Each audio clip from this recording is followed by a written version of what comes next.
ಇಂಥವನ್ನೇ produce ಮಾಡಬೇಕು ಅಂದು. ಈ ಕತೆ ನಮ್ಮ ಮೆಜೆಸ್ಟಿಕ್ ಕತೆ ಕೂಡ 100 ಜನ ನಿರ್ಮಾಪಕರು ಕೇಳಿದ್ರು, ಯಾರು ಮಾಡಿಲ್ಲ. ನನಗಿತ್ತು ಋಣ, ಆಮೇಲೆ ಆ್ಯಕ್ಟ್ ಮಾಡೋಕ್ಕೆ ದರ್ಶನ್ಗಿತ್ತು ಋಣ. ಸೊ ಹಂಗಾಗಿ ಕೂಡ್ಕೊಂಡು.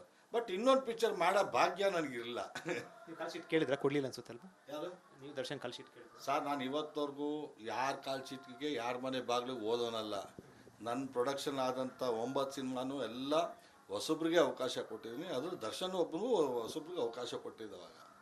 ಬಟ್ ಇವತ್ತವರೆಗೂ ನಾನು ಯಾರ ಮನೆ ಬಾಗಿಲಿಗೂ ಕಾಲ್ ಶೀಟ್ ಕೊಡಿ ಅಂತೇಳಿ ಯಾರ ಮನೆ ಬಾಗಿಲಿಗೆ ಹೋಗಿಲ್ಲ. ಸರ್, ಒಂದು ಇನ್ಸಿಡೆಂಟ್ ಆಗಿರುವಂಥದ್ದು ಅಂದರೆ ಏನು, ನಿರ್ದೇಶಕ ಮತ್ತು ನಟ ಜೋಗಿ ಪ್ರೇಮ್ ಅವರು ತಮ್ಮ ಹತ್ರ ಬಂದು ದರ್ಶನ್ ವಿಚಾರ ಸಂಬಂಧಪಟ್ಟಂತೆ ಒಂದು ಆ್ಯಕ್ಟಿಂಗ್ ಸಂಬಂಧಪಟ್ಟಂತೆ ಒಂದು ದೂರ ನೀಡಿದ್ರು. ಏನು ಸರ್ ಆ್ಯಕ್ಚುಲಿ ಅದು? ಸರ್ ಏನಿಲ್ಲ, ಒಂದು ಇವ್ರದ್ದು ಶೂಟಿಂಗಲ್ಲಿ ಇವ್ರು ಸ್ವಲ್ಪ ಸಮಸ್ಯೆ ಮಾಡ್ಕೊಂಡಿರ್ತಾರೆ. ಯಾರು ಪ್ರೇಮು ಮತ್ತು ದರ್ಶನ್ ಕರಿಯ ಪಿಕ್ಚರ್ ಶೂಟಿಂಗ್ ಸಂದರ್ಭದಲ್ಲಿ. ಆಮೇಲೆ ಇನ್ನೂ ಸ್ವಲ್ಪ ಬಾಕಿ ಇರುತ್ತೆ. ಪ್ರೇಮ್ ಗೊತ್ತಲ್ಲ, ಅವರು ಪ್ಯಾಷನೆಟ್ ಡೈರೆಕ್ಟರ್. ಅವರು ತುಂಬ ಒಂದೊಂದು ವಿಚಾರ ಕೂಡ ಭಾಳ ಗಂಭೀರವಾಗಿ ಯೋಚನೆ ಮಾಡಿ ತೆಗಿಯೋಂಥ ನಿರ್ದೇಶಕ.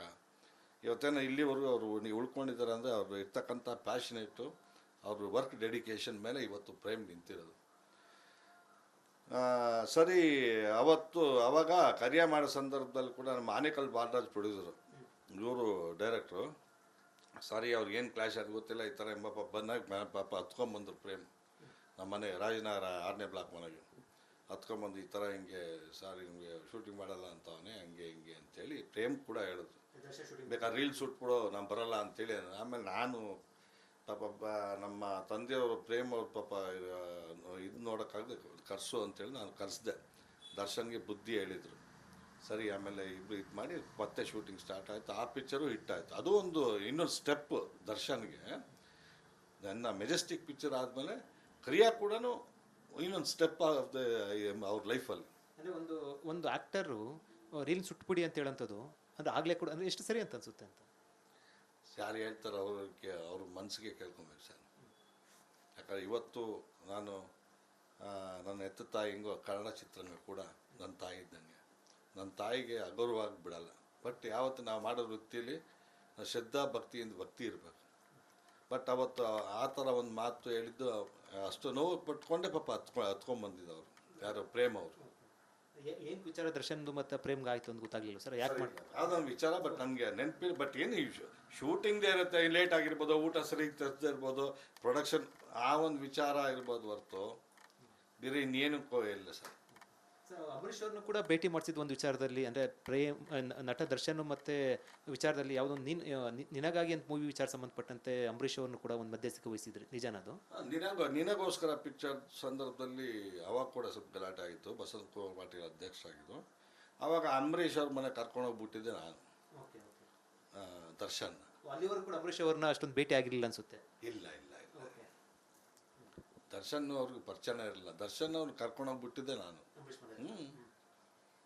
ಆಮೇಲೆ ಅವರು ಭಾಳ ಆತ್ಮೀಯರಾದರು. ಬೆಳೀತಾ ಗೊತ್ತಲ್ಲ, ಎಲ್ಲರೂ ಆತ್ಮೀಯರಾಗ್ತಾರೆ. ಹಂಗೆ ಏನು ಸರ್ ಒಂದು ರೀಕಾಲ್ ಮಾಡಿ. ಏನಿಲ್ಲ ಸರ್, ಡಬ್ಬಿಂಗ್ ಸಮಸ್ಯೆ ಅದು ಇದು ಇತ್ತು. ಇನ್ನೇ ಟೆಕ್ನಿಕಲ್ ಇಶ್ಯೂನೇ ಅಷ್ಟೇ. ಡಬ್ಬಿಂಗು, ಪೇಮೆಂಟು, ಮತ್ತೊಂದು ಅದು ಇದು ಇರುತ್ತೆ. ಆ ಒಂದು ವಿಚಾರ ಭಾಳ ಸೀರಿಯಸ್ ಆಗಿತ್ತು ಅವಾಗ. ಅದನ್ನು ಸರಿ ಬಸವಂತ ಕುಮಾರ್ ಪಾಟೀಲ್ ಅವರು ಆ್ಯಕ್ಷನ್ ತೊಗೊಂಡಿದ್ರು. ಆ್ಯಕ್ಷನ್ ತೊಗೊಂಡಿದ್ರು ಸರ್ ಆಗ. ಅವಾಗ ಅವಾಗ ಅಂಬರೀಷ್ ಅವ್ರ ಕಡೆಯಿಂದ ಫೋನ್ ಮಾಡಿಸೋಣ ಅಂತೇಳಿ ಅಂಬರೀಷ್ ಅವ್ರ ಹತ್ರ ನಾನು ಕರ್ಕೊಂಡೋಗಿದ್ದೆ ನಾನು ಅವಾಗ. ಇಲ್ಲ, ಅವರು ಈಚೆ ಕಡೆ ಬಿದ್ದರು. ಆಮೇಲೆ ಪಾಪ ಅವ್ರಿಗೆ ಗೊತ್ತಿಲ್ಲ ದರ್ಶನ್ ಯಾರು ಅಂತೇಳಿ ಅಂತ. ಪಾಪ ಇವ್ರಿಗೆ ವಾಚ್ಮ್ಯಾನ್ಗೆ ಗೊತ್ತಿಲ್ಲ, ಯಾರಿಗೂ ಗೊತ್ತಿಲ್ಲ. ಆಮೇಲೆ ಕೊನೆಗೆ ಹೇಳ್ಬಿಟ್ಟು ಆಮೇಲೆ JP ನಗರ ಮನೆ, ಹಳೆ ಮನೆ, ಅದೇ ಸ್ಪಾಟಲ್ಲಿ ಇರೋದು, ಹಳೆ ಮನೆ. ಆಮೇಲೆ ಅಕ್ಕವ್ರಿಗೆ ಹೇಳಿದೆ, ಈ ಥರ ಆಗಿ ಬಂದಿದ್ದಾರೆ ದರ್ಶನ್, ದರ್ಶನ್ ಪಿಕ್ಚರ್ ಹೀರೋ ಅಂತೇಳಿ ಕರ್ಕೊಂಬಂದು ಒಳಗಡೆ ಕುಣಿಸ್ದ. ತೂಗುದೀಪ್ ದರ್ಶನ್ ಅವ್ರ ಮಗನ ಕಾಣ್ಕೋಸ್ಕರ, ತೂಗುದೀಪ್ ಅವ್ರ ಮಗನ ಕಾಣ್ಕೋಸ್ಕರ ಕರೆದ್ರು ಒಳಗಡೆ ಮೇಟಾಗಿ. ಹೌದು. ಏನು ಸರ್ ಹಾಗಾದ್ರೆ ಅಂಬರೀಷ್ ಅವರು ದರ್ಶನ್ಗೆ ಏನು ಬುದ್ಧಿ ಹೇಳಿದ್ರ ಸರ್? ಏನಿಲ್ಲ, ಈ ಒಂದು ವಿಚಾರ ಅಷ್ಟೇ ಮಾತಾಡಿದ್ದ. ಅದು ಕೊನೆಗೆ ಆಮೇಲೆ ಕ್ರಮೇಣ ದರ್ಶನ್ ಅವರು ಅಂಬರೀಷ್ ಅವರು ಯಾವ ಥರ ಇದ್ರು, ಚೆನ್ನಾಗಿ ಎಷ್ಟು ಕ್ಲೋಸ್ ಆಗಿದ್ರು ಗೊತ್ತಿದೆ ಅಲ್ವಾ. ಯಾಕಂದ್ರೆ ಒಂದು ಫಸ್ಟ್ ಸ್ಟಾರ್ಟಿಂಗ್ ಕರ್ಕೊಂಡೋಗಿ ಆವಾಗ ಆ ಸಂದರ್ಭದಲ್ಲಿ ಕರ್ಕೊಂಡೋಗಿದ್ದೆ ನಾನು ಅವಾಗ. ಚಿಂಗಾರಿ ಮಹೇಶ್ದು ಕೂಡ ಏನೋ ಒಂದು ಇನ್ಸಿಡೆಂಟ್ ಆಗಿದೆ ಅಂತಂತಂದ್ರೆ ಚಿಂಗಾರಿ ಮೊದಲು ಅವ್ರದ್ದು ಆಗಿತ್ತು. ಬಟ್ ಅವ್ರು ಹೇಳಿದ್ರು ನನಗೆ ಹಿಂಗಾಗಿದೆ ಅಂತ. ನೋಡಪ್ಪ, ನಾನು ಪ್ರೊಡ್ಯೂಸರ್ ದುಡ್ಡು ಮಾಡ್ತಾ ಇವ್ನಿಗೆ ಹೊಟ್ಟೆ ಉರಿ ಅಂತೇಳಿ ಆಯಪ್ಪ ಹೇಳಿದ್ದು ನನಗೆ. ಹೇಳಿದ್ದು ಬಟ್ ಒಬ್ಬ ನಿರ್ಮಾಪಕ ಹಣ ಮಾಡಬೇಕಾದ್ರೆ ಒಬ್ಬ ನಟ ಸಂತೋಷ ಬೀಳಬೇಕು. ಎರಡು ಕೂಡ ಇರುವಂಥದ್ದು. ಒಬ್ಬ ನಿರ್ಮಾಪಕ ಚೆನ್ನಾಗಿರ್ತಾನೆ, ಒಬ್ಬ ನಟ ಬೆಳೆಯೋದು, ಒಬ್ಬ ನಿರ್ದೇಶಕ ಬೆಳೆಯೋದು. ಒಬ್ಬ ನಿರ್ಮಾಪಕ ಹಣ ಮಾಡ್ಬೇಕಾದ್ರೆ ಯಾವುದೇ ನಟ ಆಗಲಿ ಯಾವುದೇ ನಿರ್ದೇಶಕ ಆಗಲಿ ಖುಷಿ ಬೀಳ್ಬೇಕು.